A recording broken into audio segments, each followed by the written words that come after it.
Maligayang araw, maligayang. So po magandang umaga sa atin lahat at tunay nga na isang pagpapala ang araw ng Panginoon sa atin. Napakahalagang kasangkapan ng biyaya bawat sa isang mananampalataya at ito rin ay pagkakataon na binibigay para sa mga wala pa po kay Kristo. Ang araw ng Panginoon ay tunay nga na gawain para gaya ng atin na pag-aralan kanina ay siya'y kilalanin, siya'y luwalatiin at tayo magpukon ng pagpapasalamat sa Kanya. So once again, welcome po sa bawat isa sa SGRCC Kapalaran Outreach ng dalawang iglesia po nag-oversight dito, ang SGRCC Morong at ang SGC Manila. At bilang paulit lamang po, meron rin tayong gawain sa buong araw at mamaya nga po meron tayong Thanksgiving. Couple of reminders po, meron pong upcoming Revamp Family Camp 2026. Ito po yung makikita natin sa screen. Kung meron pong nagnanais na dumalo, lumapit lamang po sa amin makipag-coordinate. Ang host po ng event na ito ay ang SGCC San Pedro at nandun po kami last week ng hapon. So maaaring nga po, lumapit lamang po. Ito po isa sa mga events na talagang nilulook forward na kami mismo bilang pamilya start ng 2011 ay sinikap po namin na makadalo every Revamp Family Camp. Hindi lamang po ito ay edifying, hindi lamang po ito ay nakakakuha tayo ng pakinabang sa mga maririnig natin na pangangaral, kundi ito rin ay pagkakataon para ma-refresh tayo, ma-renew tayo at makilala rin natin ang mga kapatiran sa iba't ibang iglesia. Kaya ito isang napakalaking pagpapala. At muli kung meron pong nagnanais na dumalo ay makipag-coordinate lamang rin po sa amin. At isa pa pong announcement po na gusto pong ibatid ay sa January 10 ay meron pong gaganapin na prayer rally para po sa Revamp community. Ito po ay gagawin sa ATS kung saan po nananahan ngayon yung SGC. James, anong oras daw? Okay, pag po mga succeeding details ay ibibigay po namin. Hindi ko po lang sure, baka po half day or so ito po ay January 10, Saturday po ito. At stay tuned po for other details. At hinikayat din 1 p.m. So afternoon po siya. Okay. At paalala lamang rin po sa atin, pa-off po natin yung sound ng mga cellphone po natin. Lagay lamang po natin sa kung either i-off po natin yung sound nito or i-off natin yung ating phone para po hindi po maka-distract sa ating panambahan, sa ating mga gawain.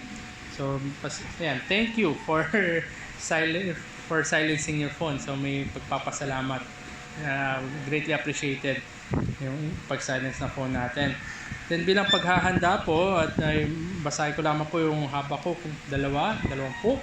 Ngunit ang Panginoon ay nasa kanyang templong banal, tumahimik ang buong lupa sa harapan niya. Sa paghahanda po natin ay magkaroon po tayo ng oras ng katahimikan upang magbulay-bulay sa ating sarili at maihanda tayo sa pagharap natin sa ating dakilang Diyos. Pangunahan ko po ang sa panalangin at ito-turn over ko po sa ating guest presider na si Brother James Maiten. I believe na hindi na po siya bago sa atin at marami na rin po nakakilala kay Brother James. So yun po, unahin ko po ang panalangin, then ito-turn over po natin ang presiding kay Brother James. Tayo po ay magkaroon ng oras ng katahimikan.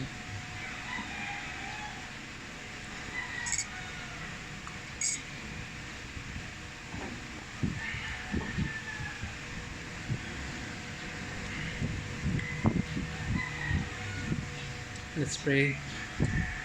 Aming Diyos, muli kami nagpapasalamat sa inyo sa pagbibigay sa amin ng mga gawain na ito at tunay nga makita namin ang araw ng panambahan ay napakalaking kapahingahan mula sa kaisipan sa mundo at binabalik nyo kami sa kaisipan na makalangit at pantaas.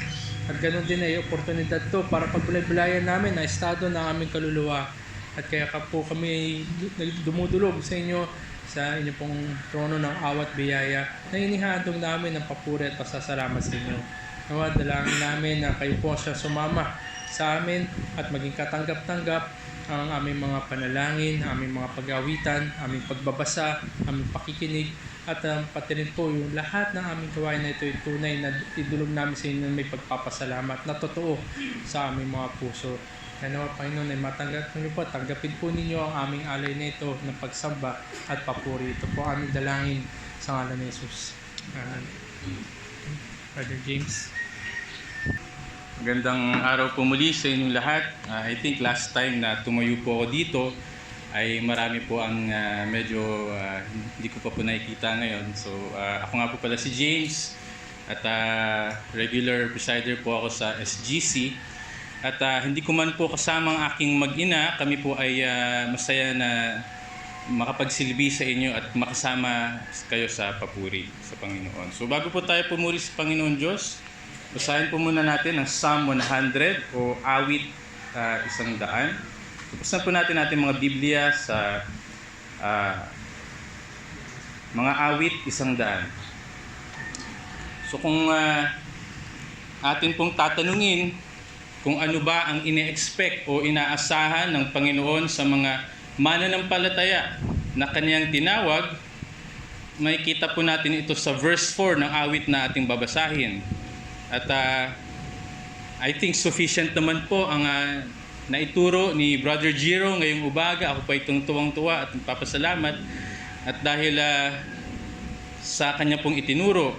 Dito po sa awit 100, kahit ano pa po ang kalagayan natin sa buhay o kahit ano pang pagsubok ang ating kinakaharap, tinawag po tayo ng ating Panginoon na sumamba ng may pasasalamat at tunay na papuri sa ating mga puso.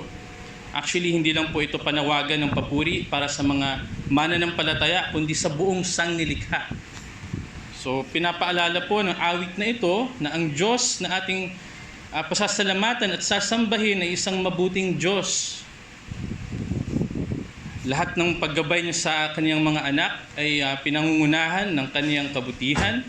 Lahat ng pangako na kanyang binigay sa atin dito sa kanyang salita ay nakabalot sa kanyang katapatan, at ang pag-aalaga ng Panginoon sa atin ay nakasalalay sa kanyang dakilang pag-ibig. So basahin po natin ang mga awit 100. Isang awit para sa handog na pasasalamat. Verse 1, sumigaw kayo ng may kagalakan sa Panginoon, lahat ng mga lupain. Maglingkod kayo sa Panginoon na may kagalakan. Magsilapit kayo sa kanyang harapan na may awitan. Kilalanin ninyo na ang Panginoon ay Diyos. Siya ang lumalang sa atin at tayo'y Kanya. Tayo'y Kanyang bayan at mga tupa ng Kanyang pastulan.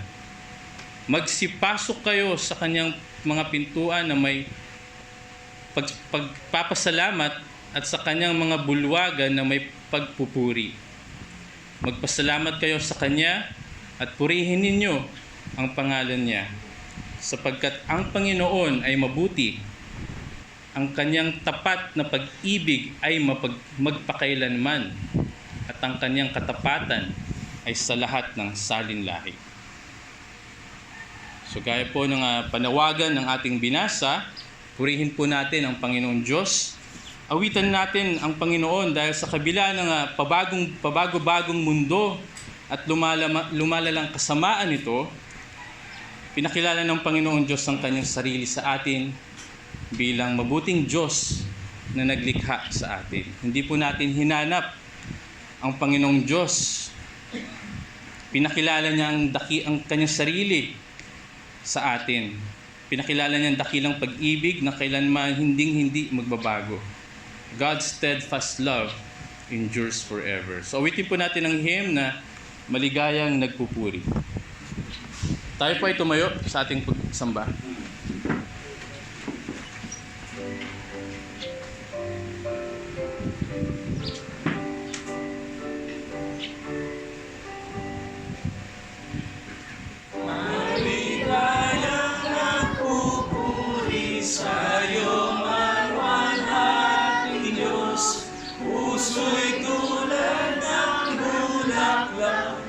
Sa'yo'y bumukad ka, Aziz na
sa ating buhay, Kristo'y ating tagumpay.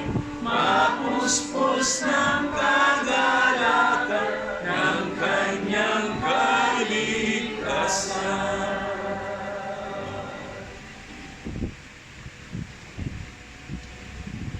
Tayo po ay manalangin.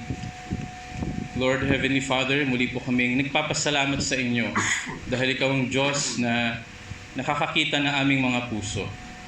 Ikaw, Panginoon, ang nakakaalam ng lahat ng mga struggles ng bawat isa sa amin. And whatever you ordain, O Lord, is right.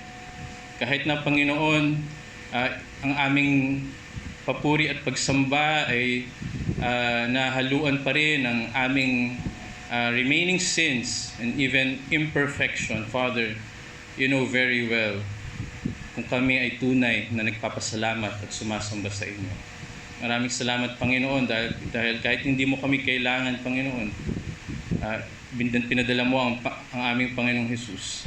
At tunay nga, O Diyos, ngayong umaga, we have this great confidence in Christ that you will hear our thanksgiving and praises to you. Father, may you be glorified as we continue sa aming worship service na ito. We pray in Jesus' name. Amen. Maaari na po kayong umupo para sa ating scripture reading.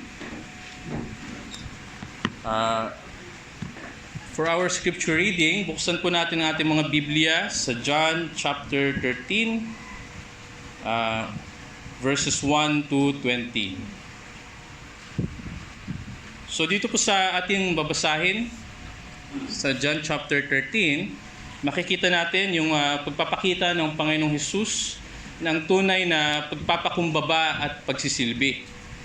At ang madalas po nating mapapansin ay yung pagkalito o pagkagulot ng mga disipulo, ng mga disciples sa mga ginagawa ng ating Panginoong Hesus. At dito nga, malinaw nating mababasa na alam ng Panginoon na hindi pa ito yung tamang panahon na kung saan maiintindihan nila ang lahat ng kanyang ginagawa. Pero makikita naman natin na patuloy ang pagtuturo niya kung ano ang kaniyang tungkulin bilang tagapagligtas at mga detalye kung paano niya sila ililigtas. We can simply look back doon sa last chapter where Jesus explained why Jesus came to this world. So, isa pong comfort na maaari nating mapagnilay-nilayan dito sa ating babasahin na kahit na alam ng Panginoong Hesus kung sino ang tatalikod sa Kanya, ay buong katapatan niyang ginampanan ang Kanyang tungkulin. So walang kasamaan ang makakapigil sa Kanyang tungkulin na magligtas at magpabanal ng mga Kanyang tinawag. So maaalala lamang natin yung sinabi ni Paul, "But God shows His love for us in that while we were still sinners, Christ died for us." So, basahin po natin ang chapter 13. Hinugasan ni Jesus ang mga paa ng mga alagad. Verse 1, bago magpista ng Paskua, alam na ni Jesus na dumating na ang oras ng kanyang pagpanaw sa sanlibutan ito patungo sa Ama. Yamang minamahal niya ang sariling kanya na nasa sanlibutan, sila ay kanyang minahal hanggang sa katapusan. Nang oras ng hapunan, inilagay na ng Diablo sa puso ni Judas Iscariote na anak ni Simon na ipagkanulo siya. Alam ni Jesus na ibinigay na ng Ama ang lahat ng mga bagay sa kanyang mga kamay at siya'y nanggaling sa Diyos at patungo sa Diyos. Kaya tumindig siya pagkatapos maghapunan, itinabi ang kanyang damit at siya'y kumuha ng isang tuwalya at binigkis sa kanyang sarili. Pagkatapos ay nagsalin siya ng tubig sa palanggana at nagsimulang hugasan ang mga paa ng mga alagad.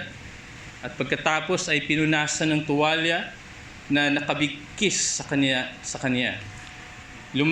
Lumapit siya kay Simon Pedro na nagtanong sa kanya, "Panginoon, huhugasan mo ba ang aking mga paa?" Sumagot si Jesus sa kanya, "Ang ginagawa ko'y hindi mo pa nauunawaan ngayon, ngunit malalaman mo pagkatapos ng mga ito." Sinabi sa kanya ni Pedro, "Hindi mo huhugasan ang aking mga paa kailanman." Sinagot siya ni Jesus, "Kung hindi kita huhugasan, ay hindi ka magkakaroon ng bahagi sa akin." Sinabi sa kanya ni Simon Pedro, "Panginoon, hindi ang aking mga paa lamang, kundi pati ang aking mga kamay at aking ulo."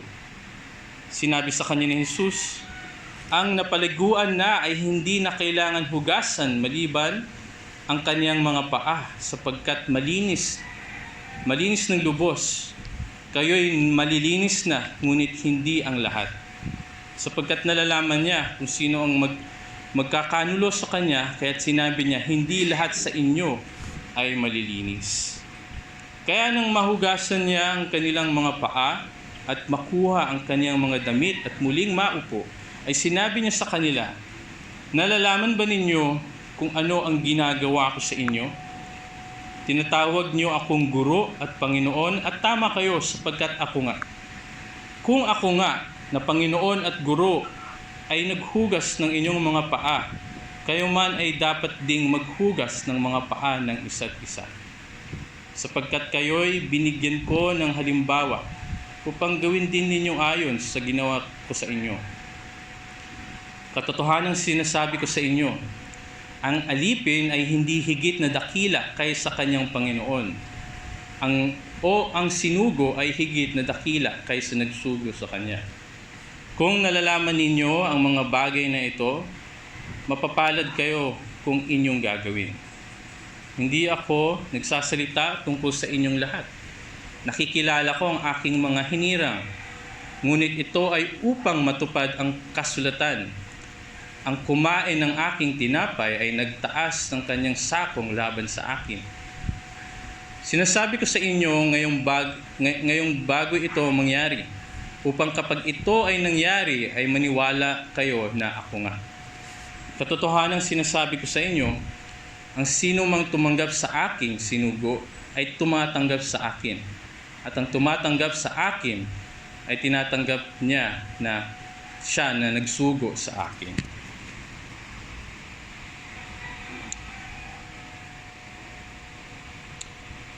So, tugunan po natin itong binasa natin. At tunay nga na alalahanin natin muli ang pag-ibig ng Panginoong Hesus. Pinakita niya ang kanyang hangarin na linisin ang kanyang mga disipulo dahil dakila ang kanyang pag-ibig sa kanila. So awitin po natin ang pag-ibig ng Diyos, "Oh, the deep, deep love of Jesus." Ay po ay tumayo sa ating pag-awit.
Tunay nga po, Panginoon, ang iyong pag-ibig ay napakalalim at di namin maarok at lubos maisip kung paano ito kilalanin. Salamat, Panginoon, na kami iyong pinili na iyong maging mga anak, iyong mga hinirang sa kabila ng aming mga kasalanan. Iningatan niyo kami palagi sa aming buhay araw-araw, Panginoon. Narito kami muli. Pinalampas ninyo ang isang taon muli sa aming buhay na puno ng pagpapala. Iningatan niyo kami. Pinagaling niyo ang mga may sakit sa amin. Tinugunan niyo ang aming pangangailangan, Panginoon. Ang lahat ng ito ay hindi namin malirip kung paano ito unawain, Panginoon. At di namin kayang ibigkas ang lahat ng salita at kayo ay pasalamatan. Kaya narito kami, Panginoon, sa mga huling linggo ng taon na ito na magpapasalamat. Lalo na ngayon ay araw ng aming papasalamat sa iyo, Panginoon. Kami ay pinagpalat po ninyo ng tunay. Sasamba kami, haharap kami sa iyo. Ibibigay namin ang lahat papuri, lahat ng luwalhati sa iyo, Panginoon, sa maghapon na ito. Katagpuin niyo po kami. Maging mabisa ang pangangaral na aming mapapakinggan mula sa iyong mga salita na bubusog sa aming kaluluwa, na magpapatibay sa aming pananampalataya, na kami ay magiging matatag sa pagharap muli namin sa mga araw-araw naming buhay, Panginoon. Kaya buong pagpapala na aming pagsama-samahan ang araw na ito na ibinukod para sambahin ka sa Espiritu at katotohanan kasama ng aming mga kapatid sa Morong at sa SGC at mga kaisa namin sa pananampalataya. Sambahin ka sa maghapon na ito at luwalhatiin ka. Sa pangalan ng Panginoong Kristo. Amen. Makinig sa salita ng Diyos na ipapangaral sa atin ni Brother Giro. Umawit po muna tayo ng isa pang hymn at alalahanin natin ang katapatan ng Diyos na nakabalot sa kanyang salita at ngayon ay mapapakinggan natin. Dakila ang katapatan mo.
Tuwain ko na po si Brother Giro para sa ating morning service.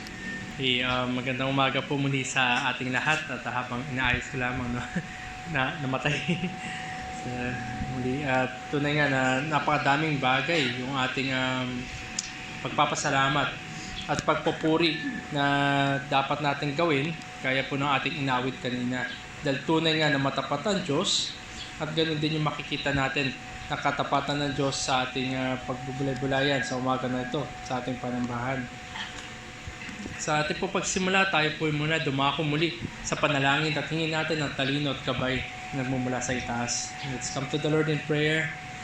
Kung minsan pa aming dakilang Diyos, kami nga po ay lumalapit sa inyo, sa inyong trono ng awat biyaya. Hinihingi namin ang pangailangan namin ng kalakasan at ang biyaya na nagmumula sa inyo. Naway tanggalin niyo po anumang balakid sa aming mga mata, tenga, sa aming mga puso at aming buong pagkatao.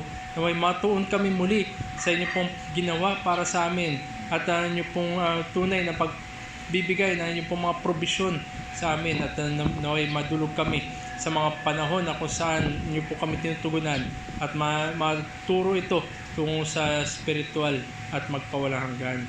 Sa umaga na ito, sa aming pakikinig ng inyong pong salita, hiningi rin namin ng inyong pong presensya na tunay ngay kumilos at maranasan ng bawat isa sa amin. Magamit po na ang inyong pong lingkod na mabisang pamamaraan at maihayag ng payak ang inyong pong salita na sa ganun ito'y maunawaan at mauwi sa pagdadakila sa inyo. Mga Panginoon, ay kahabagan niyo po ang bawat isa sa oras na ito. Ito po ang aming dalangin sa ngalan ni Jesus. Amen. Ayon po sa pagsasaliksik o yung research, sabi po doon ay mahigit po na 2 bilyon na tao sa mundo natin, o roughly 1/3 of the global population ang nagdiriwang ng Kapaskuhan. So more than 2 billion, or 1/3, so more or less 6 or 7 billion yung population natin mundo, at 1/3 nga doon ay nagdiriwang ng Kapaskuhan. At ang Kapaskuhan na kanilang pinagdiriwang, ay pwede ito sabihin natin, no, it can be recognized to some degree. Dahil iba-iba nga po yung pananaw sa Kapaskuhan ng mundo, na dyan rin papasok yung mga tradisyon, kultura ng mga iba't ibang bansa at iba't ibang lahi. But to some degree, yung iba ay religious observance ang meron. Yung iba naman sabihin natin commercial observance ang diniriwang nila sa ganitong Kapaskuhan. At sabi rin na ayon sa research, approximately 160 out of 197 countries yung nagse-celebrate ng Kapaskuhan. So bagamat 1/3 lang ng population, pero out of the 197, 160 yung nagse-celebrate. So makita natin ang naiiwan o hindi nagse-celebrate, hindi tumatanaw ay yung mga bayan o mga bansa na Muslim. Ito nga isang season ng kagalakan para rin sa pagpapasalamat at oras din para sa ating mga pamilya at kaibigan. It is also a time for worship, lalo na sa mga mananampalataya. Ito din ay napapanahon na pagpapaalala sa Ebanghelyo at katotohanan ng Ebanghelyo.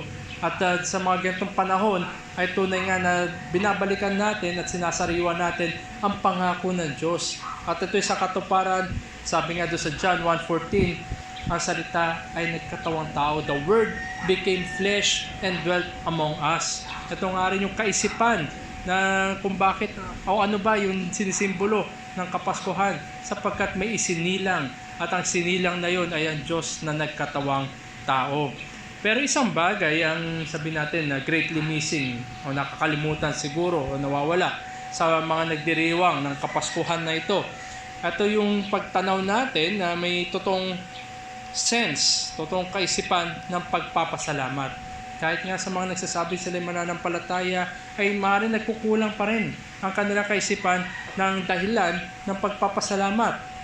Tayo bilang mga mananampalataya ay madali tayong maligaw, madali tayong sabihin natin, madala din ng mga festivities. Yung dahil nga Kapaskuhan, maraming festivities na nangyayari, materialism, yung pagtanggap ng mga bagay na material, commercialism, yung mga pagbili naman ng mga bagay na material, at yung sentimentalism, yung ating pakiramdam, teka, Pasko ngayon.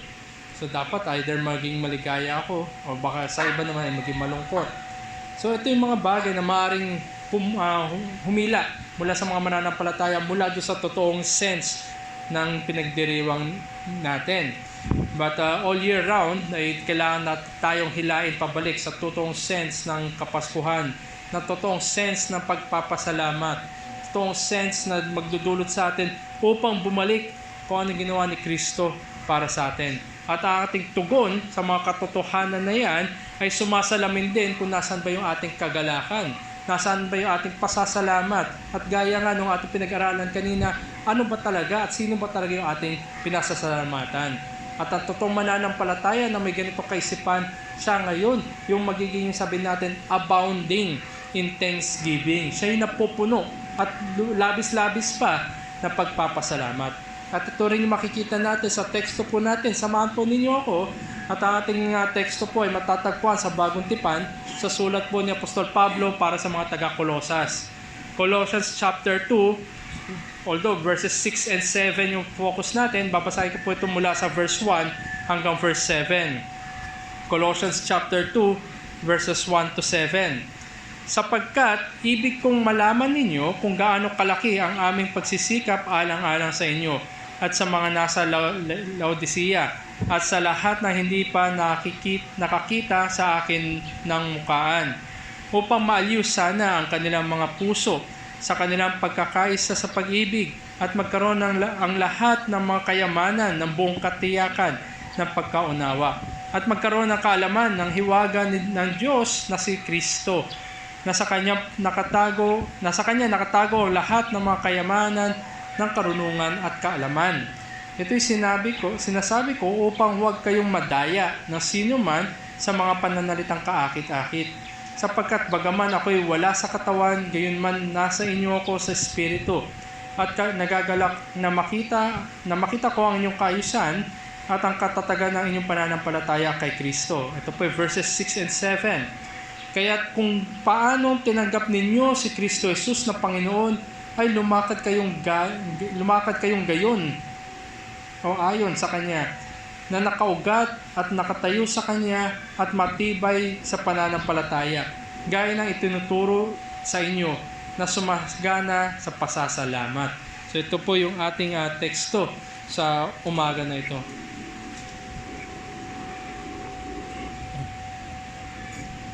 Sa mga sulat po ni Apostol Pablo sa Bagong Tipan at iba-ibang sirkumstansya, meron pong ito yung mga grupo o kinakategorize ang kanyang mga sulat sa iba't ibang categories. Mas marahil siguro pamilyar sa atin yung tinatawag na pastoral epistles. Ito yung mga 1 Timothy, 2 Timothy at yung Titus na binibigay ni Apostol Pablo ang kaayusan para sa pagpapastor at kaayusan ng sambahayan ng ating Panginoon o yung church. Si Apostol Pablo ay nagsulat din na isa pang batch o isa pang grupo, category na sa Bagong Tipan na tinatawag dito ay yung prison epistles. Sinulat to ni Apostol Pablo habang siya ay nakakulong. Ang prison epistles, ito naman yung Ephesians, Philemon, Philippians at ang Colossians, na kung saan natin kukunin yung teksto natin. So maging maliwanag sa atin na ito ay sinulat niya habang siya ay nakakulong. Sinulat ito ni Apostol Pablo para magbigay ng defense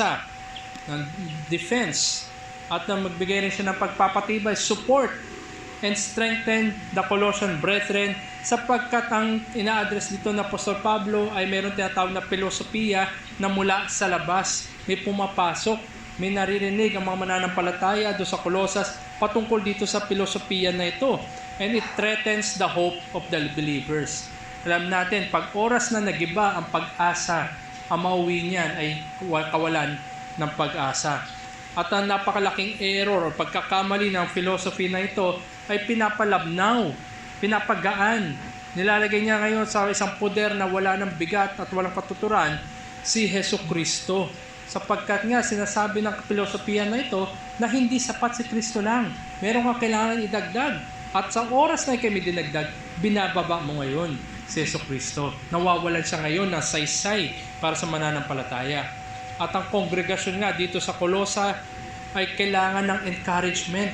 Dahil nga meron silang kinakaharap na philosophy at yung iba siguro ay tinatanggap yung filosofiya na ito. Kailangan nila ngayon ng encouragement sapagkat ang katiyakan na siyang nawawala. Kailangan nila ngayon ng katiyakan, pagpapatibay ng katiyakan ng kanilang pananampalataya. At inihimok sila dahil sa katiyakan na ito at sa katotohanan, ang kasapatan ni Jesucristo, sila ngayon ay dudulugin sa pagpapasalamat at papuri sa Diyos sapagkat sa kanyang ginawa na katubusan. Kung kaya't ganito rin yung dahilan bakit in-emphasize ni Apostol Pablo yung pagiging Panginoon ni Jesucristo, the Lordship of Christ. Pinapoint ni Apostol Pablo sa tatlong crucial truths o encompassing ng mga katotohanan dito sa Colossians. Unang-una ay yung pagiging puno, the fullness of Christ. The fullness of the deity dwells in Christ. Ikalawa, believers are complete in Christ. At pangatlo, the full authority of Christ. Dahil nga ito yung nilalabanan ng filosofiya. Pinagtibay ng Apostol Pablo ang kabuuan ng pagiging ganap dahil kay Kristo. At ayon nga sa scholar at pastor na si Ligon Duncan, sabi niya nga po dito sa ating verses na tatalakayin, verses 6 and 7, ito daw po yung summary ng buong sulat sa Colossus. So ito yung apex, ito yung pinakamataas na point dito sa sulat ni Apostol Pablo para sa mga Colossus. Kaya ito rin yung titignan natin. At sa likod ng ating pagpapasalamat na ginagawa at gagawin pa, ay tingnan natin itong Colossians chapter 6 and 7. Muli, basahin ko lang itong verses 6 and 7. Kaya kung paano tinanggap ninyo si Kristo Jesus na Panginoon, ay lumakad kayong gayon sa Kanya, na nakaugat at nakatayo sa Kanya, at matibay sa pananampalataya gaya ng itinuro sa inyo na sumasagana sa pagpapasalamat. At ito po yung mensahe na dala-dala ko po para sa atin sa umaga na ito. Every believer who received Christ is walking with gratitude. Simpleng mensahe. Ang bawat mananampalataya na nakatanggap kay Kristo Jesus ay lumalakad na may pagpapasalamat. Ang bawat isang tinubos na makasalanan ay lumalakad at nabubuhay para sa kaluwalhatian ng Diyos.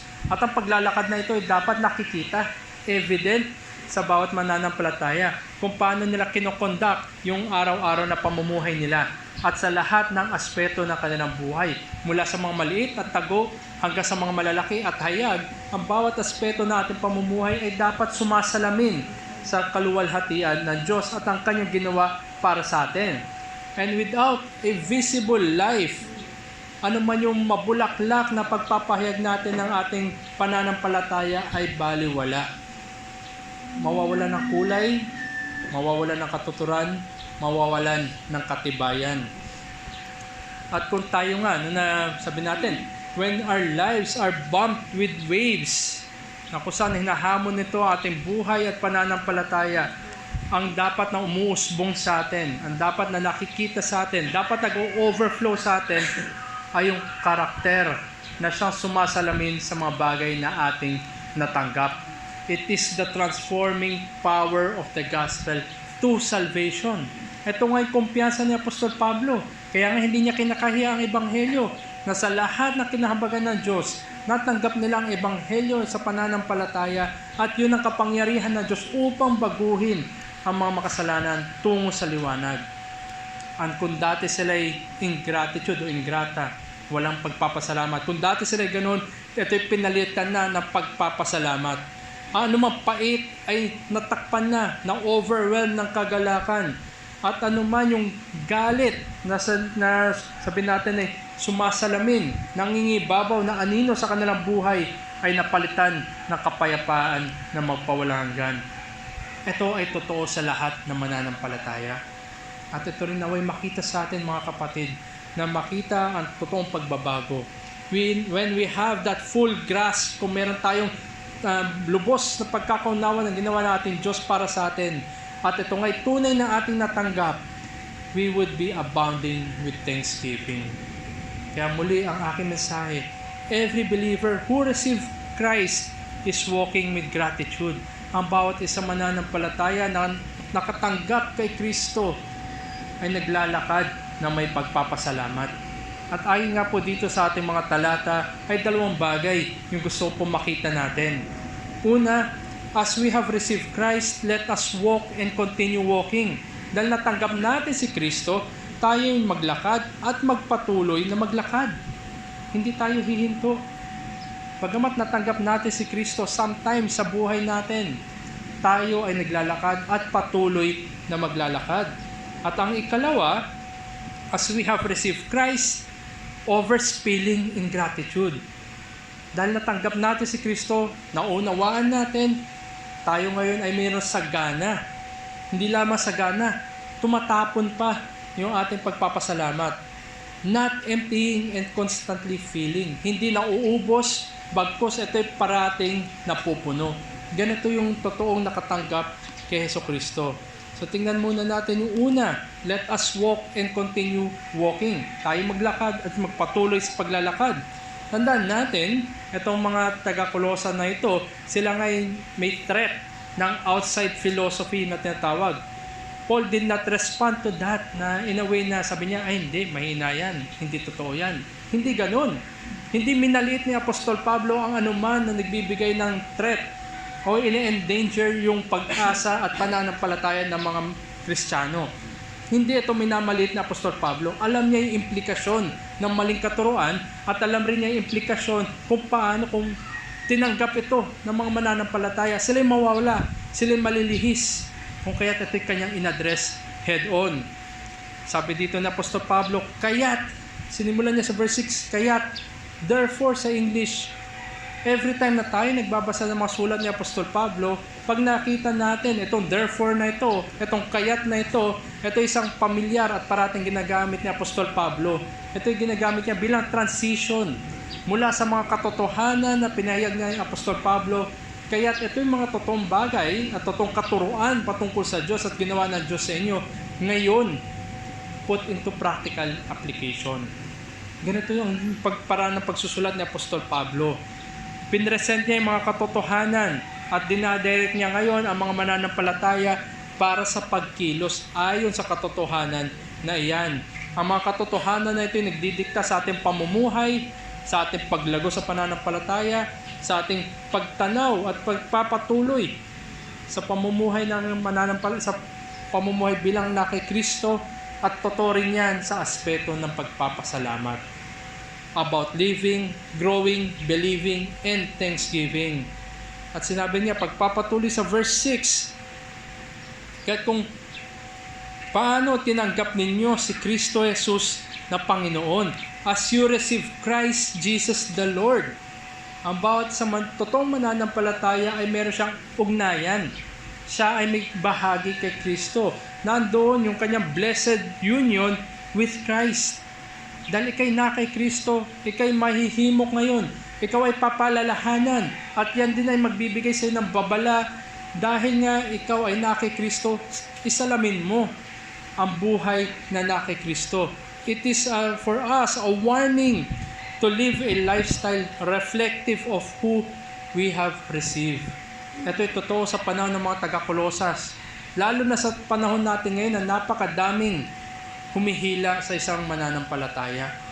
Ito ngayon ang babala para sa atin na mamuhay tayo ayon kung sino yung ating natanggap. As you have received Christ Jesus the Lord. At isang bagay na maging peculiar o kakaiba dito sa ginamit ni Apostol Pablo, ginamit niya yung Christ Jesus the Lord. Kristo Jesus na Panginoon. Ito yung natanggap ng mga taga-Kolosas. Ang sinabi dito, Kristo Jesus na Panginoon.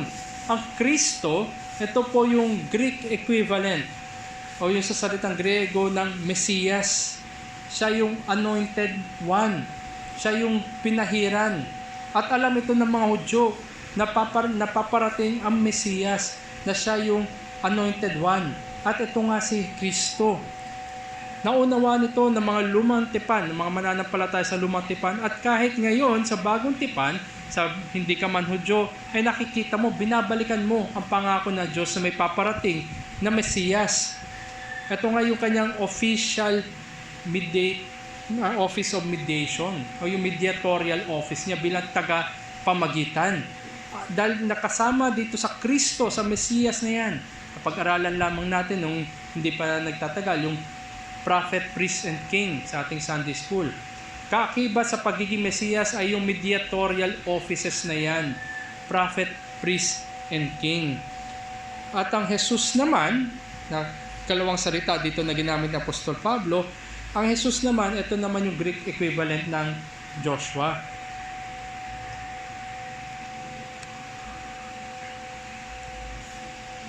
Yahweh saves. Ito yung kahulugan ng Joshua. Si Yahweh o ang Diyos ang nagliligtas.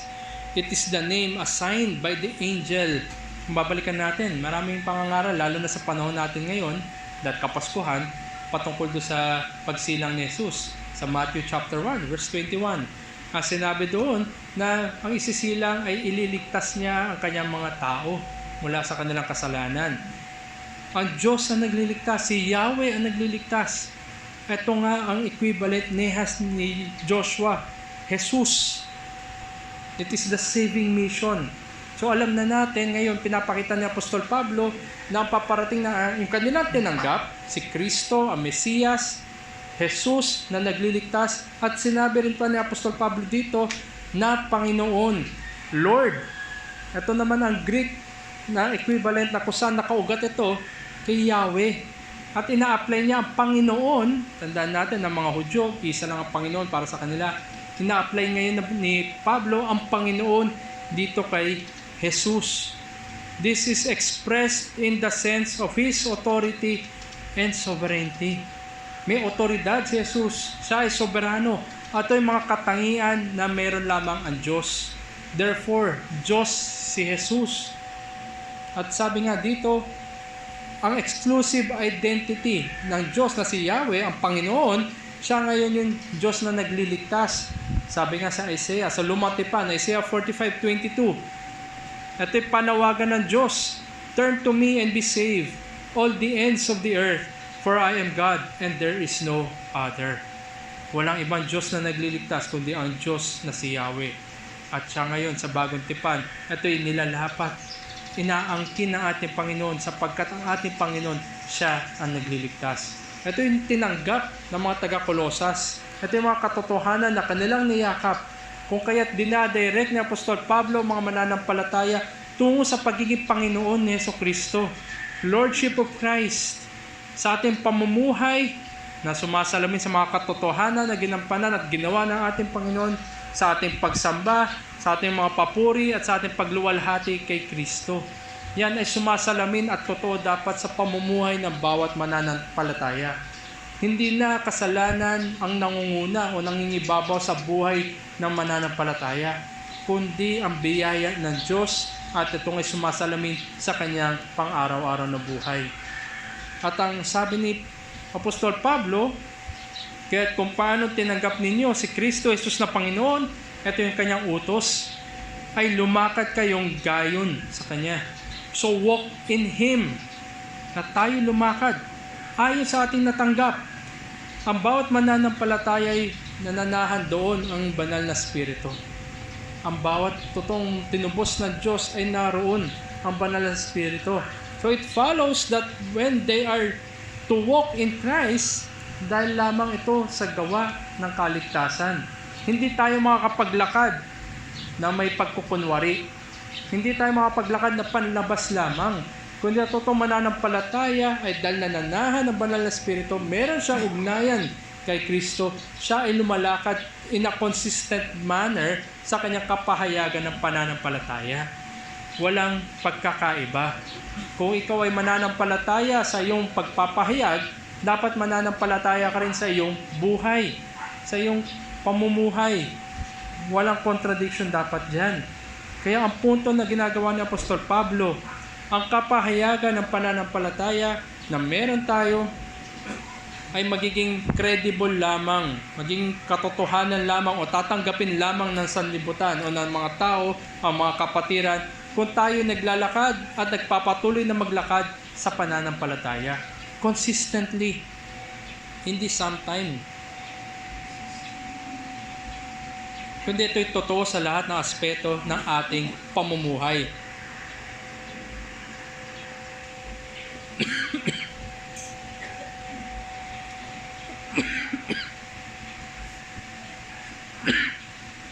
Ang isang totoong mananampalataya ay nagpapagal, persevere. Sa harapan ng mga hamon, sa harapan ng mga challenges, siya ay nagpapatuloy na maglakad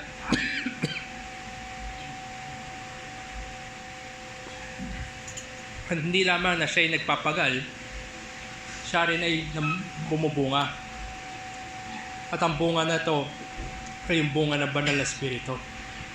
Bear the fruit, making evident the graces and live a life of holiness. Ito yung totoo sa bawat tunay na mananampalataya. Hindi lamang natin naalalahanin kung paano natin pinahayag ang ating pananampalataya, but more so, i-evaluate natin kung may katotohanan ba yung pagpapahayag natin ng pananampalataya. Panahon na tayo'y nagpahayag ng pananampalataya natin, we made a profession. Yung pa rin ba ay totoo at nakikita sa atin ngayon? Kung yung profession of faith na ba yan ay coordinated, naayon kung sino yung ating tinanggap, at sinasabi natin na natanggap natin si Kristo Jesus na Panginoon, yan pa rin ba ay totoo sa atin ngayon? Na siya ba talaga yung ating natanggap, o baka mamaya ibang filosofiya yung ating natanggap, o baka mamaya ang natanggap pala natin ay kasalanan? Dahil kung ano yung natanggap natin, yun lamang rin ang lalakaran natin. A true Christian is growing, lumalago. Ang totoong mananampalataya ay nailalapit. At ang totoong mananampalataya ay naaayon sa wangis ni Kristo. A true Christian is growing, and conforming in Christ. At sa kanyang tanda natin, ang mga bagay na ito, itong mga salitang gawa na ito, ay pangkasalukuyan. Present tense. Hindi natatapos na lumago ay sa mananampalataya. Hindi siya natatapos maglakad. Hindi siya natatapos na mahulma sa wangis ng Diyos. Sapagkat, yan ang mga bagay na totoo sa kanyang pananampalataya kung siya ay tunay na kay Jesus. He will walk and continue walking. Pamilyar po siguro tayo sa kagamitan na pang-exercise na treadmill. Ito yung yung either lalakaran o tatakbuhan, may settings kung gaano kabilis. Ito po ay isang makina na may yung tinatapakan, sinturon lang yan kung tutusin. Belt lang yan, umiikot-ikot lang yan. At doon naglalakad yung nag-exercise. Ginagamit niya sa walking, jogging, running, pero yan ay in place. Ibig sabihin, nandun ka lang. Dahil nasa isang lugar ka lang, naglalakad, nagja-jogging at tumatakbo. Gaano man karami yung steps na ginawa mo, gaano man karami yung tinakbo mo, gaano man katagal yung exercise mo, ay nandun ka lang. Ito yung treadmill. Constantly moving in the same direction, in the same moving belt, in the same path, without going to places. Ito yung treadmill. Pero sa buhay mananampalataya ay hindi po treadmill yan. Hindi lamang siya nakatuon sa isang lugar, kundi ang totoong mananampalataya ay lumalago, nagpapatuloy sa paglalakad, at lalo pa nahuhulma sa wangis ni Kristo. Hindi siya nakatuon sa isang lugar lamang, kundi siya ay nagpapatuloy. Ano man yung hamon na kanyang sinasalubong, lumalabas, umusbong na umusbong ang bunga ng Espiritu, ang kabutihan sa kanya ng Diyos. At ito rin yung nakikita bilang karakter na sa mananampalataya. Kung kaya tayo bilang mananampalataya, we pour in, naglalagay tayo, we exert, tayo kumikilos na ating mga effort sa ating pamumuhay, sa pakikibaka sa laman, at nililinang natin yung mga biyaya na binigay sa atin. We mortify sin and we cultivate yung opposite graces para dyan. And even most of the time, mahirap man yung landasin na ating tatahakin, gaano man delikado yung ating harapin, delikado sa ating buhay, pananampalataya, but nonetheless, we walk and we continue walking because we walk in Christ. Tayo ay naglalakad kasama ni Kristo. Nananahan ang banal na Espiritu. Siya ay nagpapatunay, siya ay nagbibigay ng katiyakan na sino man na kay Kristo ay naroon din ang banal na Espiritu. Kung maalala natin, pinakatanyag na awit, Psalm 23. Nandoon yung kapanatagan sapagkat siya'y naglalakad kasama ang kanyang Panginoon.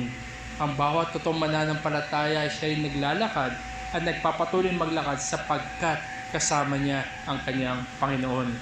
O kaya't mahamon tayo mga kapatid. Let us walk the talk. Kung ano yung ating mga sinasabi, kung ano yung mga kapahayagan natin ng pananampalataya, doon din nawa tayo makita naglalakad. Let us walk the talk. Tayo mamuhay sa paraan na gayon sa ating natanggap. Ayon kay Kristo Jesus na ating Panginoon. Truly and really. Katotohanan at totoo dapat na makita sa atin ang pamumuhay bilang buhay kay Kristo. Nasa ganun, sa ganitong paraan lamang, it is this way. Ang isang mananampalataya ay totoong nagpapatunay sa kanyang natanggap. Kailangan natin ng katuruan, ng katotohanan. Kailangan natin ng theology. Kailangan natin ng practice. Kailangan natin ng mga kapulungan ng mananampalataya. Kailangan natin ng iglesia. Kailangan natin ng kapatiran. Sa ganitong paraan tayo makakalakad at patuloy na maglalakad. Tayo lalago at patuloy na lalago. Patuloy na matututo at patuloy na mamuhuhulma sa wangis ni Kristo. Balikan ko lang saglit yung verse 2 na sinabi ng Apostol Pablo dito sa Colossians chapter 2, upang maaliw sana ang kanilang mga puso sa kanilang pagkakaisa sa pag-ibig at magkaroon ng lahat ng mga kayamanan ng buong katiyakan ng pagkakaunawa at magkaroon ng kaalaman na hiwagan ng Diyos na si Kristo. Ito yung kung saan nanggagaling si Pablo. At diyan nga ay kanila natanggap. Ngayon din ay sila rin ay maglalakad ayon sa natanggap nila. Full assurance, buong katiyakan, yan ay nagmumula sa kaalaman sa Diyos, and which in turn drives the redeemed sinner to walk in encouragement and demonstrate this knitted love to God and to one another. Dahil nagsisimula yan sa kaalaman kung sino ang Diyos, yan din ang magbababa sa ating mga puso, lalabas sa mga bahagi ng ating katawan upang tayo kumilos, maglakad na naaayon sa mga katiyakan at katotohanan na binigay sa atin ng Diyos. And more so, Christians, bilang mga mananampalataya, we walk together in love. Kung isipin natin, hindi po ito simpleng takbuhan lang, kundi tayo magkakasama makaabot dun sa finish line. Kahit sabihin natin, no, may mga bagay na mga landasin natin, iba-iba yung mga nilalakaran natin. May mga iba siguro ay naglalakad sa mga dirt roads, no? Ito yung mga mabato, maraming thorns, pati kaya uneven yung mga nilalakaran. Yung iba naman siguro naglalakad sa mga private roads, no? Yung mga magaganda, naka-asfalto, diretso, nakasimento. Ay yung iba naman siguro naglalakad sa mga freeways, sa mga highways. Iba-iba man yung landas na nilalakaran natin. Ang makikita sa atin ay tayo patuloy na naglalakad sapagkat nga sa ating natanggap na si Yesu Kristo. At kung bakit tayo patuloy maglalakad, ang sabi ng ating Panginoon, hindi niya tayo iiwan. Hindi niya tayo tatalikuran. At ang kanyang sinimulan na magandang gawa ay kanyang tatapusin hanggang sa kaluwalhatian. Ano man yung landas nating pinagdadaanan, ano man yung landas nating nilalakaran, ang totoo na kay Kristo na nakatanggap at tinanggap si Kristo Jesus na Panginoon, siya ay magpapatuloy maglakad hanggang doon sa kaluwalhatian. Nung kailan lamang po ay na-promote at naglabas po si Pastor Romy ng Pilgrim's Progress. I hope na ito ay binabasa natin. Dito po sa Pilgrim's Progress, ang pinakabida doon ay si Christian. Ayun po yung kanyang pangalan. Ano man yung kanyang, ito si Christian, marami itong pinagdaanan, marami itong nakasalumuha, at siya'y lumakad papunta sa Celestial City. Iba-iba yung sabi natin na antas o yung flavor ng kanyang mga pinagdaanan. Marami dito yung sabi natin, nakaranas siya ng mga setbacks. Nakaranas siya ng mga sidetrack, yung nali siya sa daan. Nakaranas rin siya ng mga stumbling blocks, nakakilala siya ng mga karakter doon na nagpahina sa kanyang pananampalataya. Pero ganun pa man ang makikita dito kay Christian, kahit yun ang landas na binigay sa kanya ng Diyos, siya patuloy na naglakad. Patuloy at patuloy hanggang makatawid at makapasok sa Celestial City. Forward and towards by the grace of God into that promised rest. Ganito ang totoong mananampalataya. Bagamat may mga setbacks tayo sa buhay. Yes, totoo yan sa buhay natin. May mga pagkakataon na tayo nalilis, nagsa-sidetrack tayo. Yes, totoo yan. May mga nakikilala tayo na nakakapanghina sa ating pananampalataya. Stumbling blocks. Yes, totoo yan. Pero ganun pa man, kung ikay tunay na mananampalataya, lalakad at patuloy kang maglalakad ayon sa iyong natanggap. At ang iyong natanggap na way, si Kristo Jesus na Panginoon. Kung tayo'y nagsimula sa buhay ng pananampalataya at tayo'y nagpapahayag ng pananampalataya natin kay Kristo Jesus na ating Panginoon, ang ating pamumuhay ay dapat sumasalamin ayon sa ating natanggap at nakikita yan sa ating paglalakad. Consistent with that profession, we live our lives as Christians. At ito nga isang irony, kabalintunaan. Kung isang tao na nagpapahayag ng kanyang pananampalataya ay lumalakad sa kabilang direksyon, palayo sa kanyang Panginoon, palayo sa kalangitan. Nakakatakot. At ang mauwi dyan, kagaya ng city of destruction na inalisan ni Christian, yan ay hahatulan na magpawalang hanggan. Kaya ito rin ay paghihimok sa atin bilang mga mananampalataya, bilang mga magkakapatid sa pananampalataya. Marami ang mga providensya na nangyari sa atin sa taon na ito, individually and corporately. Marami ang iba't ibang klaseng providensya. There were seasons to rejoice and seasons to lament. Ganito ang buhay natin sa mundo, lalo na sa mga pagkakasamang magkakapatid. For as we have received Christ, let us continue walking forward to where Christ is and not running backwards from the faith. Gaya rin ng scripture reading natin kanina. Kung nasaan si Kristo, naway doon din tayo makaabot sa biyaya ng Diyos at sa kanyang pagpapanatili sa atin. May we walk and continue walking in Him in the coming years.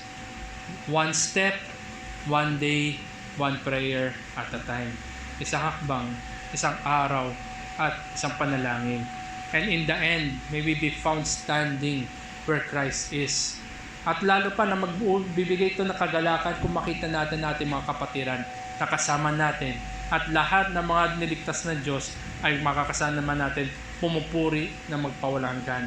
Patuloy na magpapasalamat, patuloy na pumupuri, at patuloy na dumadakila sa Diyos. At ang ikalawa mga kapatid, hindi lamang sa patuloy natin paglalakad, ay naway makita rin sa atin overspilling. Isipin natin, kung meron tayong hawak na baso, punong-puno, sabi natin tubig, o di kaya para sa atin, mahilig sa kape. Punong-puno yung kape natin, naglalakad tayo, may nakabangga sa atin. Anong mangyayari? Tatapon yung laman. Malamang unang matatapunan sarili natin, matatapunan din yung iba pagka-recoil ng baso natin. Matatapunan tayo, matatapunan ang iba.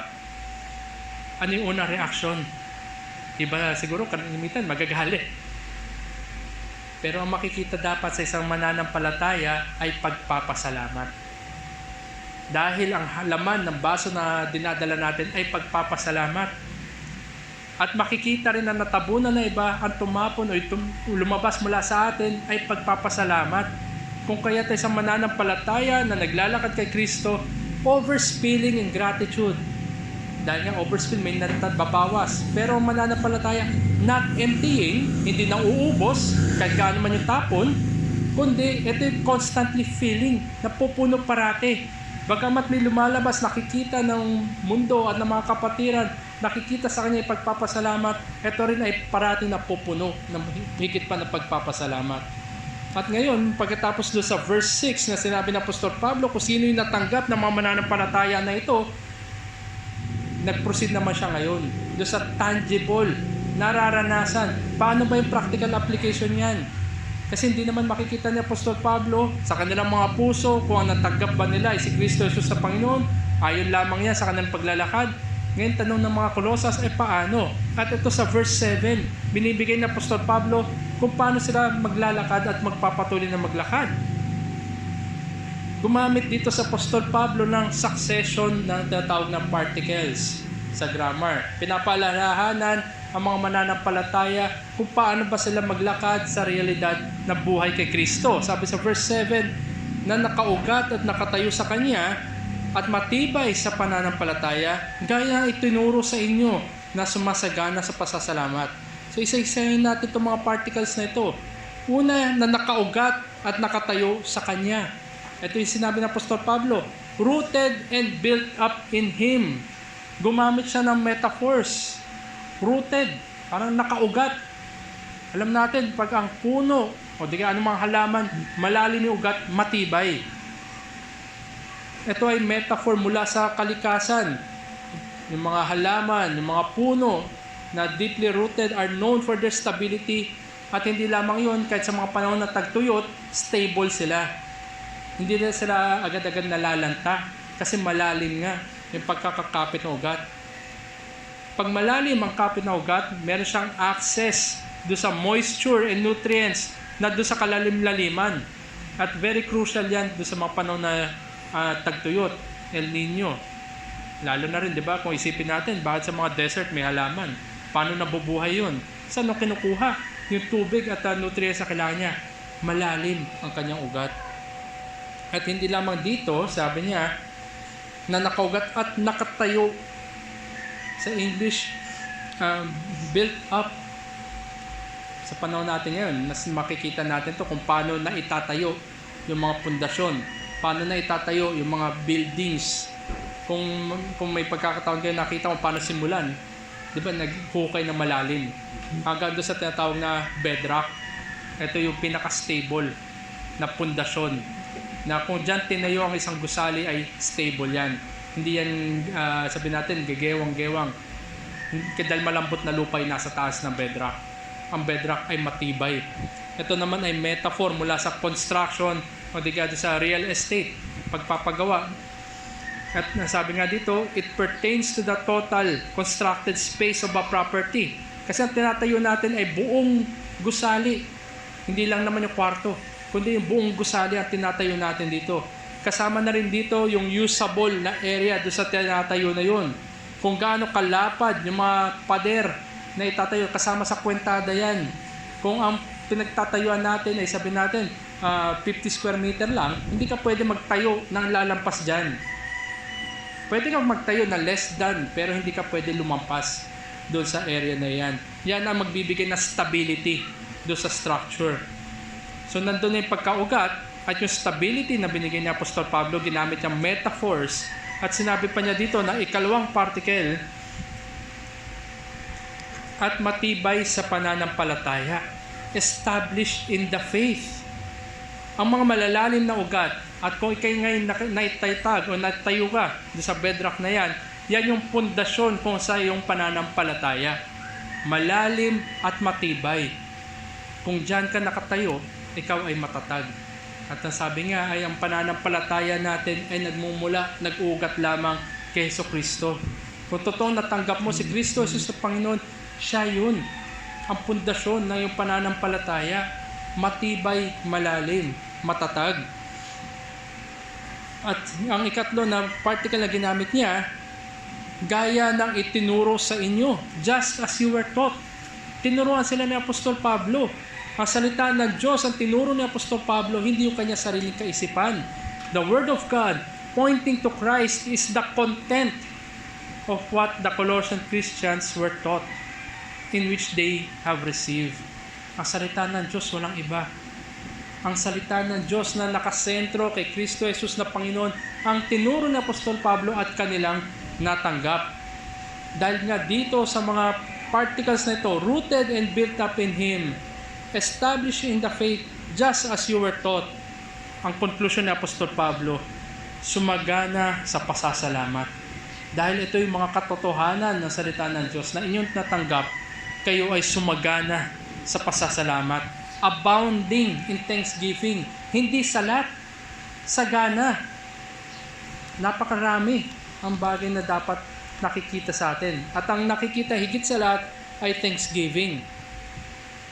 Overflowing of thanksgiving is the appropriate response to what we're taught in them. Sa mga taga-Kolosa, ito'y kanila natanggap at ang tanging tugon ay pagpapasalamat. At sa iyo ngayon, kapatid, kung ang natanggap mo ay si Jesucristo na Panginoon, ayan din dapat yung tugon mo. Pagpapasalamat dahil sa iyong natanggap. And this continues the great theme of thanksgiving dito sa epistle na ito. Kung iskan natin itong Colossians, siguro halimbawa sa Philippians, makita natin ilang beses ginamit yung rejoicing. Sa Colossians, ilang beses ginamit yung thanksgiving, I give thanks. Napakadami. Punong-puno ng pagpapasalamat dahil nga natanggap nila si Kristo Jesus na Panginoon. At ganito rin yung makita nawa sa atin. Natanggap natin si Jesus, ang umusbong sa atin ay labis na pagpapasalamat. The Christian life always involves growth. As genuine believers, we are rooted and built up in Christ. Tayo nakaugat at tayo natatag dahil kay Kristo. Kung ito'y totoo sa atin, ang makikita sa atin dapat ay yung fruit. Kung titingnan natin, ano ba itong bunga na ito? Sa Galatians chapter 5, isang peculiar din na sinulat ni Apostol Pablo. Sa Galatians chapter 5, doon niya sinasabi itong bunga. Galatians chapter 5, verses 22 to 23. Tingnan natin. Subalit ang bunga ng Espiritu ay pag-ibig, kagalakan, kapayapaan, pagtatiyaga, kagandahan loob, kabutihan, katapatan, kaamuan at pagpipigil sa sarili. Laban sa mga ito ay walang kautusan. Ang haba ng listahan, pero isa lang yan. Singular yung fruit, bunga. Ang ginamit ng Apostol Pablo ay singular. Hindi niya sinabi mga bunga, kundi ito'y bunga, isa lamang. Sapagkat sa lahat na totoong mananampalataya ay makikita ang mga bagay nito. Pag-ibig, kagalakan, kapayapaan, pagtataga, kagandahan loob, kabutihan, katapatan, kaamuan at pagpipigil sa sarili. Walang isang mananampalataya na mag-mix and match. Pipiliin lang kung ano yung gusto niya. Walang mananampalataya na sasabihin niya, meron akong pag-ibig pero wala akong kagalakan. Hindi mangyayari yun. Hindi rin pwede na sabihin ng mananampalataya, may kagalakan ako pero wala akong kapayapaan. Paano mangyayari na meron kang kagalakan pero wala kang kapayapaan? Kundi, ang totoong mananampalataya ay meron siya singular fruit na ito. Nalalabas sa kanyang buhay ang mga bagay na ito, mga katotohanan na ito. At ito yung maghudyok sa kanya. Madudulog siya sa labis na pagpapasalamat. Every Christian will grow in grace, bestowed by gifts with varying degrees. Iba-iba yung mga biyayang pinagkaloob sa atin, pero lahat ng biyaya na yan ay bumabalik sa bunga na ito. Kung ikaw ay biniyayaan ng Diyos sa pangangaral, babalik yan sa bunga na ito. Kung ikaw ay biniyayaan ng Diyos sa pagpapahayag, o pagsishare ng iyong pananampalataya, babalik yan sa bunga na ito. Ang bawat mananampalataya ay bubunga. At ito yung makikita sa atin. At ang mga biyaya na ito yung nag-iiba man ng degrees sa isang mananampalataya, babalik dahil totoo ang bunga ng banal na Espiritu. Hindi lamang ito yung utos, kundi dinidescribe ni Apostol Pablo kung ano itsura na isang mananampalataya na totoo naglalakad kay Kristo Jesus na Panginoon. Ang mga bunga na ito ay makikita sa Kanya. At ito yung katotohanan ng Kanyang pananampalataya. At ang ugnayan niya kay Jesus, this union enables believers to wholly, buuan, depend on Christ. Yes, we grow in the knowledge of Christ, but we depend only in Him. We grow in the love of God, we depend only in Him. We experience God, we depend only in Christ. Kung kaya't ating natanggap si Kristo Jesus na Panginoon. At mula sa katotohanan na yan, uusbong ang bunga ng Banal na Espiritu na mag-cultivate ng graces na meron na binigay sa atin na kaloob. At yan ay magiging patotoo ng ating paglalakad kay Jesucristo. At lahat yan ay ang tugon ay pasasalamat. Tinaalalahanan ni Apostol Pablo mga mananampalataya na ang kanilang buhay ay nakabase lamang sa mga katotohanan na iyan. Muli, hindi ka pwede mamuhay na taliwas sa mga katotohanan na iyong tinanggap. As we have been instructed by the Word of God. Doon tayo mamumuhay. Isa po siguro na mga halaman na may malalim na ugat pero walang bunga ay yung mga damo. Diba nga may kasabihan sa atin na yung masamang damo matagal mamatay. Gaano ba kasama yung mga damo na ito? Sabi nga nila, diba, itong mga damo na to, yung mga ugat nila ay malalim, makapal, at sabi natin ay kinukuha nila yung sustansya kaysa doon sa mga totoong halaman dapat. Kinukuha nila yung inaagawan nila at hindi lamang yun, nasisira pa nga nila yung mga katabing halaman. Kaya nga kung tatanggalin natin yung damo, hindi pwedeng putulin lamang natin, kundi hugutin natin kasama yung ugat nila. At makikita natin yung ugat nila mahaba, malalim. Ito yung mga sabi natin malalim yung pinag-ugatan pero walang bunga, nakakasama pa. Very destructive yung potential ng mga damo. Hindi damo ang mananampalataya. Hindi ka maaring na sabi natin marami kang alam sa katotohanan ng salita ng Diyos pero wala kang bunga. At hindi rin pwede na ikay maraming alam sa katotohanan ng Diyos pero nakakasama ka sa mga iba. Ito'y dapat tanggalin. Ay sa mananampalataya, bagamat malalim ang kanyang ugat, umuusmong sa kanya yung bunga ng totoong ugnayan kay Kristo na kanya natanggap, Kristo Jesus na Panginoon. Kaya mga kapatid, let us move forward in progress to a more mature understanding of the Word of God at tayo'y mamuhay consistently with that knowledge. If we have received Christ Jesus the Lord, then tayo mamuhay overspilling, lumalampas, tumatagas yung ating tugon sa ating natanggap. Dahil meron tayong mas malalim na kaunawaan at lalo pa na patuloy tayong natututo, patuloy natin nararanasan ng Diyos at ang kanyang paggawa sa ating buhay, lalo pa tayo na maging mapagpasalamat. Thankfulness is the only positive and fitting response to the gospel. Sa lahat na nakatanggap ng ebanghelyo, ang tugon nila ay pasasalamat. Wala siguro nakatanggap na ebanghelyo na pait yung kanyang tugon. But every saved sinner is full of thanksgiving. Pinapaalalahanan tayo, sino tayo bago sa ebanghelyo?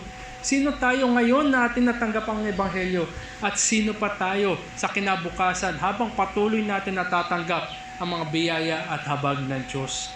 Pagpapasalamat yung makita sa atin.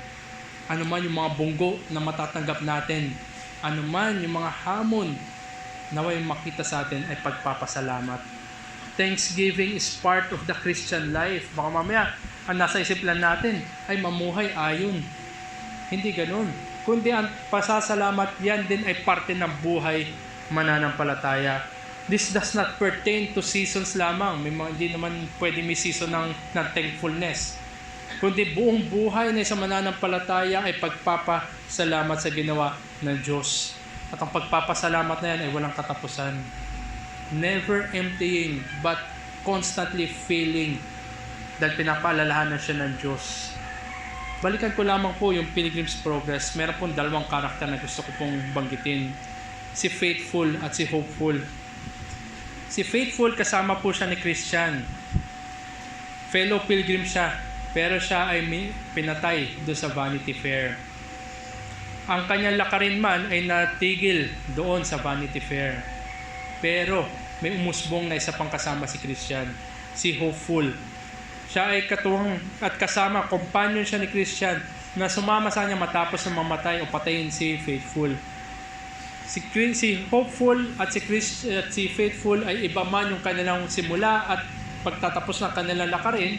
Si Faithful natapos na siya i-martyr doon sa Vanity Fair. Si Hopeful naman nagsimula yung kanyang lakarin matapos patayin si Faithful hanggang sa dulo. Iba man yung kanilang lakarin, ang nakita sa kanila ay katapatan sa kanilang paglalakad.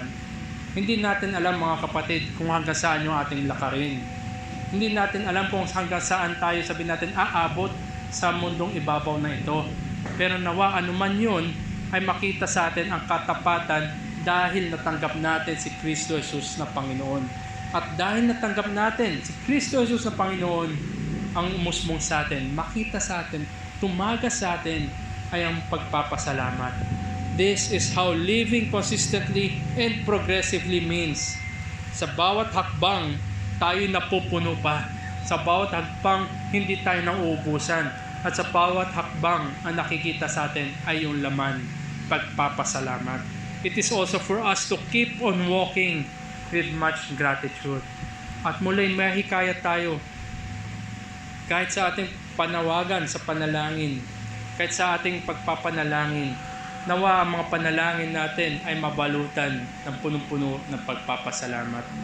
Yes, tinataas natin sa ating Diyos yung mga petisyon natin. Tama lamang yan.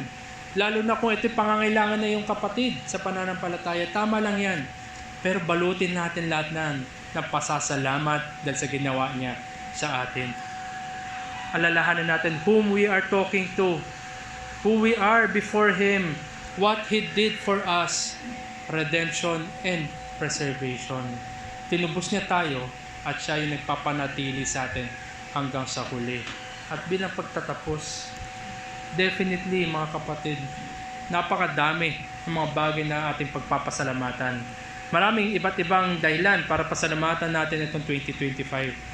So as we look forward sa 2026, may it be that we have renewed perspective sa thankfulness ayon sa ating natanggap. As we have received Christ Jesus the Lord, may it be said, sabihin sa atin ng mundo na tayo ay totoong naglalakad ayon sa pananampalatayang pinapahayag natin. At ang nakikita sa atin ay punong-puno ng pagpapasalamat. Every step is by the grace of God. What more can we ask of God? Meron pa ba tayong hihilingin pa na mas mataas kaysa sa atin natanggap? Wala. At lahat ng mga binibigay niya sa atin, mga provision niya, temporal, physical at material, lahat yan ay bonus na lamang. Sapagkat binigay niya sa atin na kanyang bugtong na anak para mabuhay na may perpektong katwiran at mamatay bilang kahalilin natin. Wala na tayong iba pang mahangad, kundi labis na pagpapasalamat ang lalabas sa ating mga labi. At kung meron akong kinakausap dito na wala pa kay Kristo, ang dami mo rin namang mga bagay na dapat mong pasalamatan. Pero naway ma-realize mo, makita mo, that more than the thanks from what the good you have received is the opportunity for the gospel that you have heard. Ito'y oportunidad. Ito'y pagpapahayag kung sino ang Diyos, sino ka sa harapan ng Diyos, at ang kahatulan na dapat mong tanggapin. Ngunit sa kabutihan ng Diyos ay binigay niya kanyang bugtong na anak para sa sino man sumampalataya sa pagsisisi at ay makakatanggap ng lahat ng pagpapalang kaligtasan.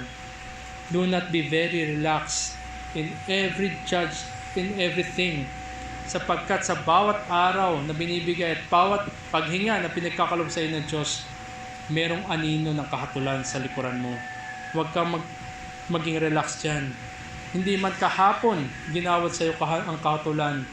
Who knows when? Only God knows when. At naway, huwag ka na magpatumpik-tumpik. Lumapit ka kay Kristo na may pananampalataya at pagsisi sa iyong kasalanan. At ang maging tugon mo sa Ebanghelyo ay ang pagpapasalamat.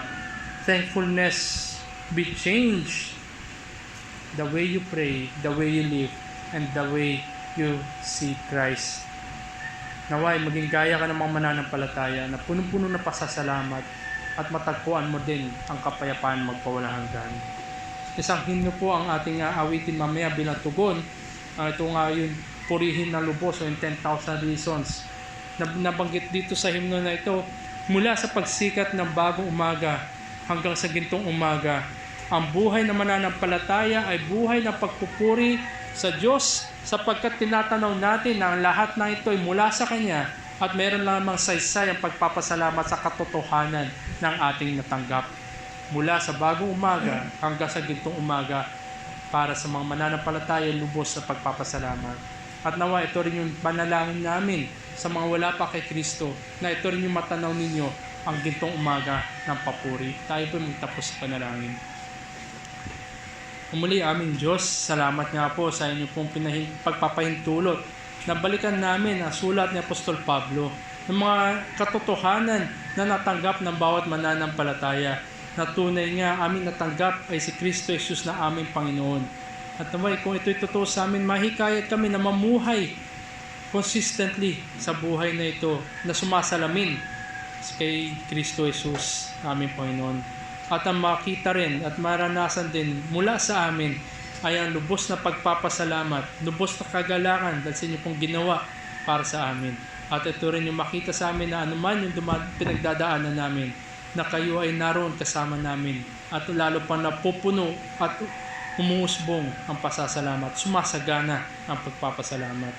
Dalangin namin para po sa mga wala pa po sa inyo, O Lord, ay sila niyo po yung kahabagan at tanggalin niyo po anumang ang mga bagay na nasa kanilang kamay.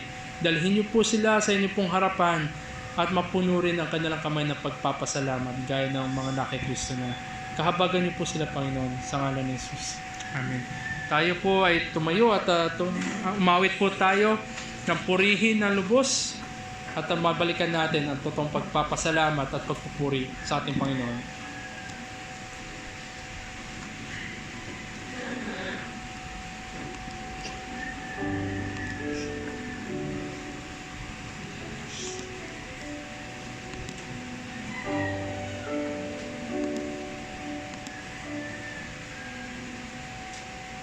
Purihin ng lubos, Panginoong Diyos, ngalan ay sambahin.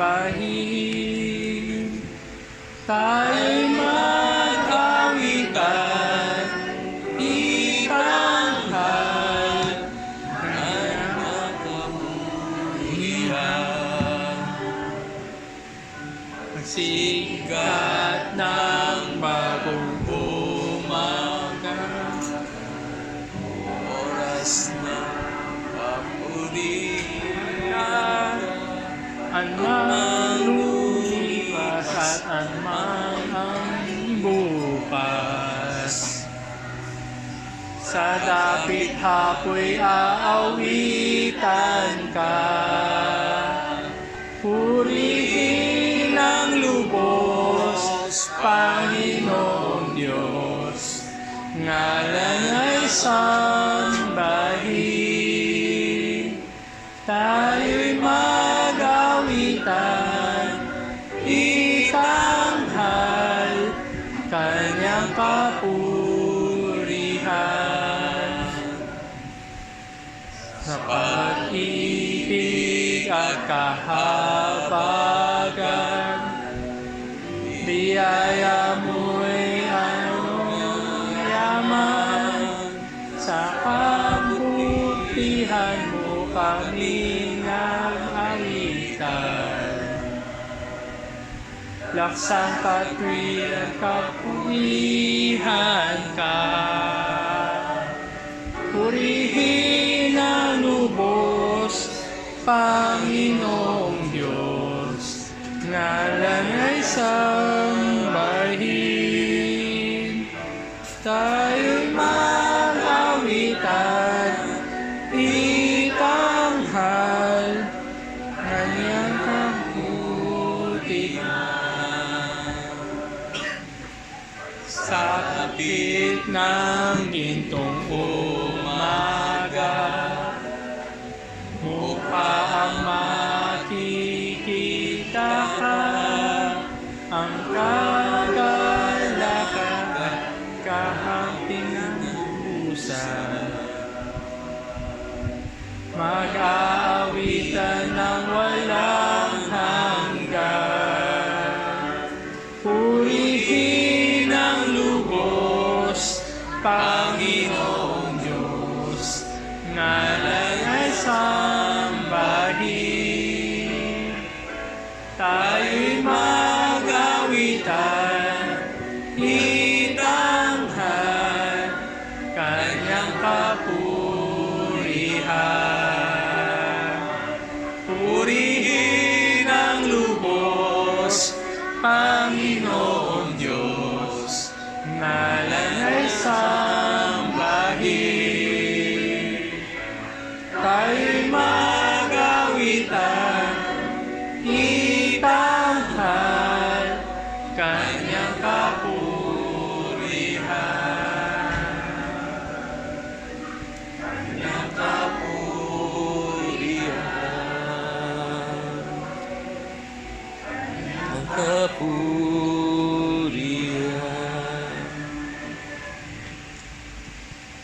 Tunay nga po, Diyos, na kayo ay dapat papurihan, pasalamatan.